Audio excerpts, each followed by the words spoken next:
Pessoal, sejam muito bem-vindos ao CISP 2026. Nós aqui da Vasc Review estamos com o nosso VascCast e hoje a gente vai aqui prestigiar o Dr. Edivaldo Giviliano, atual presidente nacional, num bate-papo muito interessante que está envolvendo aí atualizações nos tratamentos dos nossos pacientes aqui no Brasil de cirurgia de aorta. Doutor, seja muito bem-vindo. Olá, amigos, Renan, Christian, parabéns aí pelo trabalho de vocês. Eu reconheço a iniciativa muito interessante da Regional São Paulo de trazer essa oportunidade, não é, de comunicação das entidades, dos personagens da nossa sociedade, diretamente dos nossos associados e congressistas aí. Isso aí, beleza. Primeiramente, né, seja muito bem-vindo aqui conosco. A gente já conversou, né, quando era candidato, agora acabou se concretizando aí. Parabéns aí, sei que já tem um tempo, né, mas parabéns mesmo assim. Com relação a gente vai conversar um pouquinho também sobre a sociedade, né? Mas vamos começar um pouquinho que ontem eu vi que o senhor conversou aqui na palestra abordando a questão de aneurismas de aorta, principalmente casos mais complexos, Sim. né? E, pelo que eu entendi, a gente está tentando melhorar o acesso a próteses melhores ou personalizadas, porque, assim, até mesmo próteses de prateleira, a gente já sabe que também tem uma grande dificuldade, principalmente no sistema público, mas até mesmo no privado também. Então, a gente queria saber, já começando nesse assunto mais diretamente, o que você pensa disso, a importância dessa parte, o que a sociedade pode fazer para ajudar? Sim. Como é que está o cenário atual? O que pode melhorar? Perfeito.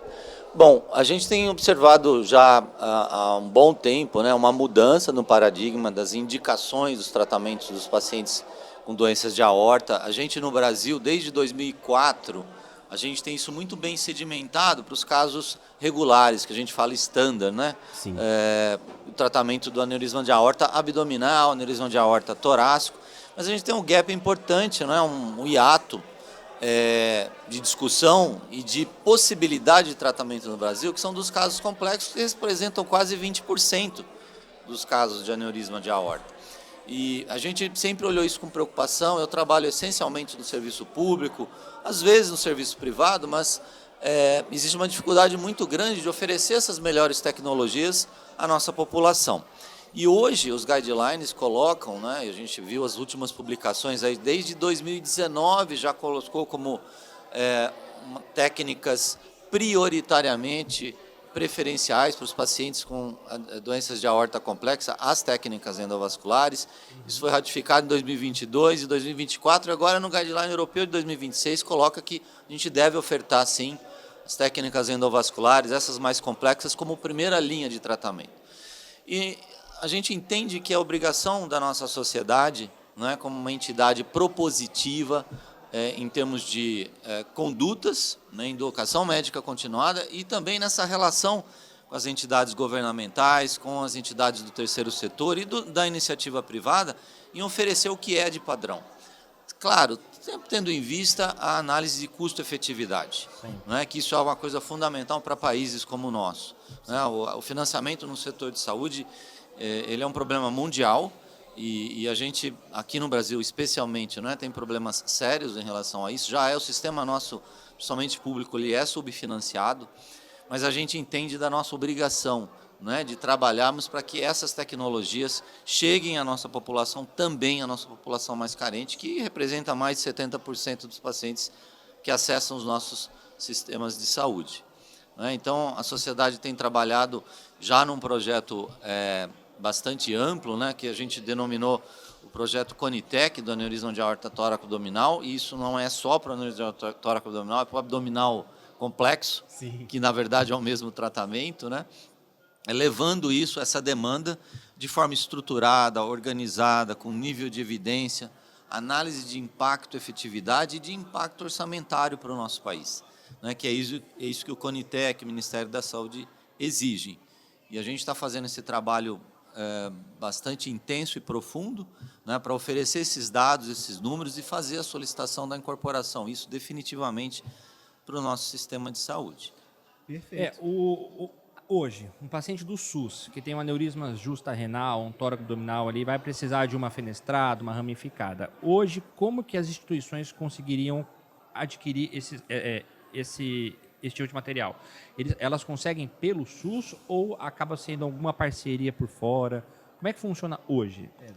Hoje existem soluções pontuais e institucionais. Não existe uma solução uniforme. Uhum. Então, o que existem, por exemplo, nos hospitais públicos, o HC de São Paulo, o HC de Ribeirão Preto, São José do Rio Preto, Rio Grande do Sul, Federal e vários outros, né? A gente poderia citar os principais hospitais. Nós somos um país continental, né? Através de suas fundações, de suas estruturas administrativas, conseguem um subfinanciamento. Então, utilizam códigos como, por exemplo, da aneurisma da aorta abdominal, composto com o código da aneurisma de aorta torácico, e com parcerias com as empresas, não é, que, de alguma forma, conseguem um subsídio para fornecer esses dispositivos, não é, que são efetivamente mais caros, a um custo factível para essas instituições. Mas a verba SUS definitivamente não supre. Então, cria-se um déficit orçamentário importante, uma limitação do tratamento do número de casos. Não é? Nem todos os casos que teriam indicação podem ser tratados. Então, há que se fazer uma seleção muito mais rigorosa. Então, e a gente estima que um número significativo de pacientes não são tratados. O fato é esse. Não é? Deixam de ser tratados, são pacientes que, às vezes, acabam sendo, muitas vezes, pela até a demora no sistema de chegarem a esse serviço que conseguem fazer. Os pacientes perdem a janela de oportunidades de realizar esse tratamento, infelizmente, não é, como em várias outras doenças que a gente sabe, mas especialmente nesse território, né, que a gente atua de uma forma mais profunda, isso definitivamente acontece no nosso país. Entendi. Uma coisa que eu acho que tem que botar sempre nessa conta não é só botar o valor da prótese e o valor da cirurgia aberta, né? Porque tem todo um custo hospitalar, diária de UTI e muitas vezes o paciente está numa idade útil. Então, seria uma pessoa que, sei lá, ia trabalhar mais 20 anos ali e esse custo é um custo de, às vezes, um paciente que acabou não conseguindo o tratamento tem que entrar nisso também, né? Porque se você só comparar a prótese e a cirurgia, um Dacron lá, né? Aí realmente é covardia. Esse é o custo social. Sim, né? Que definitivamente impacta, né, o custo das famílias, o custo que se impacta para o resto da vida dos entes que estão envolvidos nisso e da estrutura social que esse indivíduo está envolvido. E mais, nós não temos uma estrutura, inclusive para cirurgia aberta, para esse tipo de tratamento no nosso país. Verdade. Muitos poucos centros, um número menor ainda de centros está apto a fazer a cirurgia aberta para esse tipo de técnica, se compararmos com a técnica endovascular.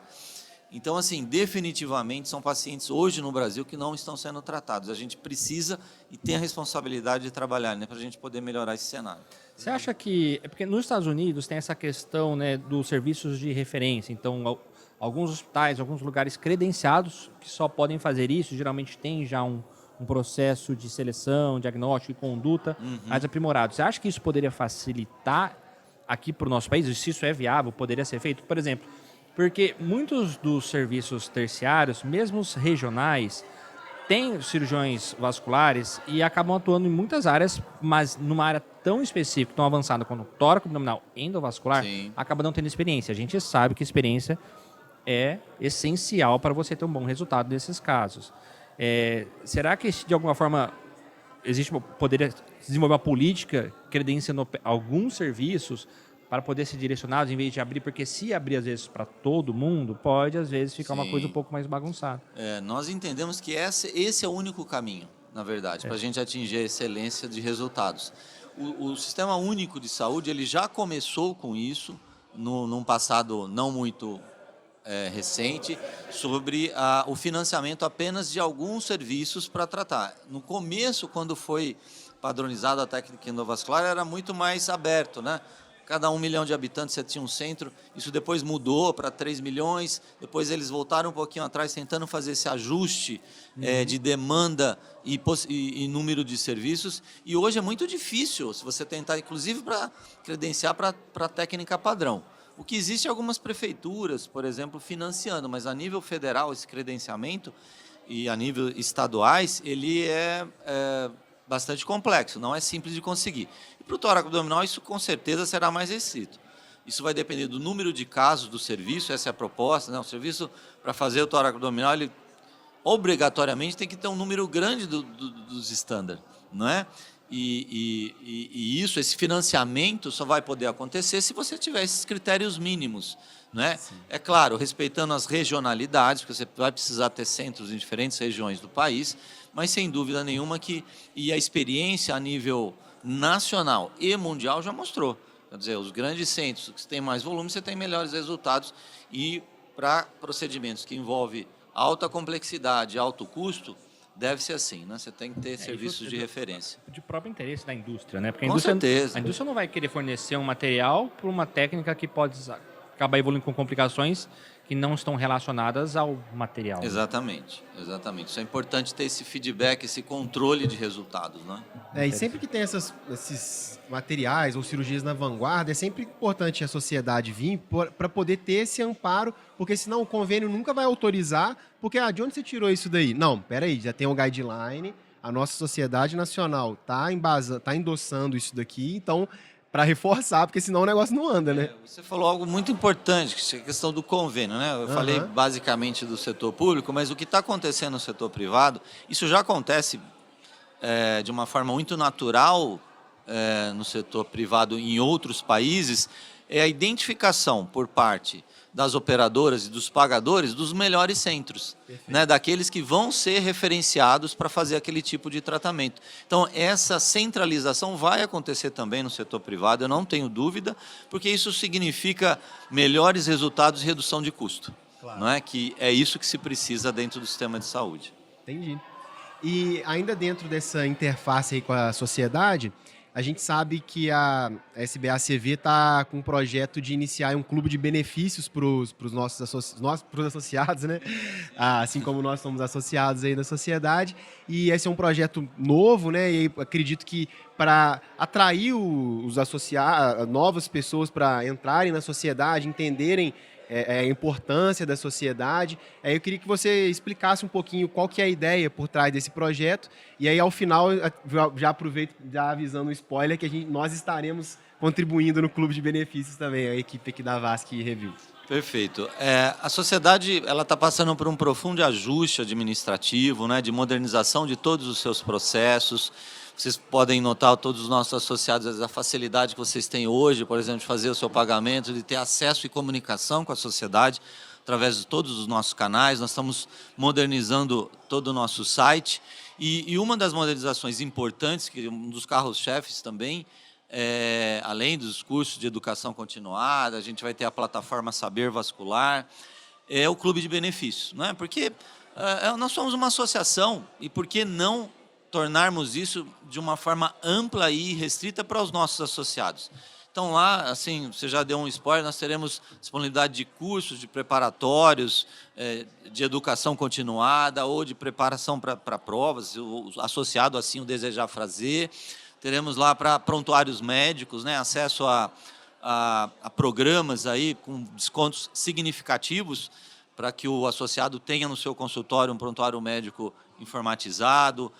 Teremos também, com relação a seguro-saúde, seguro médico, todo tipo de serviços, né? Nós vamos colocar num clube de benefícios, isso já está em negociação, já temos 6 ou 7 empresas já pactuadas com isso e lançaremos na plataforma já com os links, aí nos próximos 15 dias, já umas 3, 4 possibilidades, você já deu aqui um spoiler, vai estar disponível para todos os nossos associados e a gente quer ampliar cada vez mais esse clube de benefícios. Perfeito. Então, pessoal, os nossos ouvintes aí, esse clube de benefícios da sociedade, né, para trazer mais valor ainda para o associado, nós aqui da Vasque Review estaremos lá disponibilizando descontos nas inscrições de todos os nossos cursos. E aí, né, por dentro, pela própria plataforma lá, teremos já as orientações. E aí vocês, associados, conseguirão esses descontos, mas mais informações a gente vai liberando ao longo dos próximos dias. Só dá para dizer isso por enquanto. Divaldo, uma outra questão, a sociedade está tendo novos programas também, novas ideias. Tem alguma coisa que o senhor queira trazer para os nossos ouvintes? Eu já dei alguns spoilers aqui, né? Nós estamos trabalhando intensamente aí na nossa uma nova plataforma, que é a plataforma Saber Vascular, onde a gente vai concentrar todo o conteúdo, né, para o associado, não focado em provas, mas um conteúdo de consolidação, de guidelines, com aulas atualizadas de todas as toda a nossa matriz de competência, seja de angiologia, de cirurgia vascular, de ecografia vascular e de angiorradiologia e cirurgia endovascular. Além disso, teremos atualização de algumas das nossas diretrizes. Vamos lançar brevemente um curso para os preceptores de cirurgia vascular de todo o Brasil, para a gente tentar padronizar a formação de residência médica no nosso país, um curso com certificados para todos os preceptores do Brasil.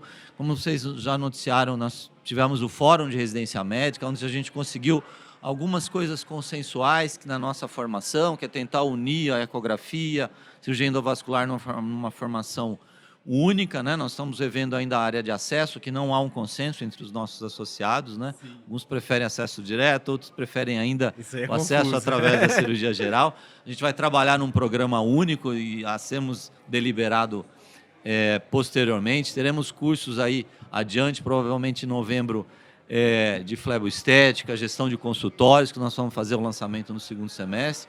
Agora nós estamos focados na qualificação das nossas provas, na melhora contínua. Vocês são de prova aí desde o ano de 2022, quando eu trabalhei como diretor científico, a gente mudou um pouco a estrutura da nossa prova, né? Sim. Focado mais em problemas clínicos, com a parte prática envolvida, e agora nós estamos consolidando isso, né? Uma renovação de todos os nossos processos. Então é muito trabalho, muitos projetos à frente. Temos nos nossos departamentos científicos aí, cada um na área de linfedema, vamos lançar um workshop específico sobre isso, linfedema e lipedema. Muita coisa para vir, né? Muita coisa sendo preparada, e a gente conta aí com a participação, a associação daqueles que ainda não são sócios, né, para tornar a nossa SBCV cada vez mais forte. Isso aí. Muito obrigado pela participação aqui com a gente, né? Vamos liberar o senhor aí para daqui a pouco tem palestra também, mas achei super interessante a nossa conversa, tanto a parte de aneurisma quanto para os nossos associados da sociedade, né? Não estou me incluindo aqui.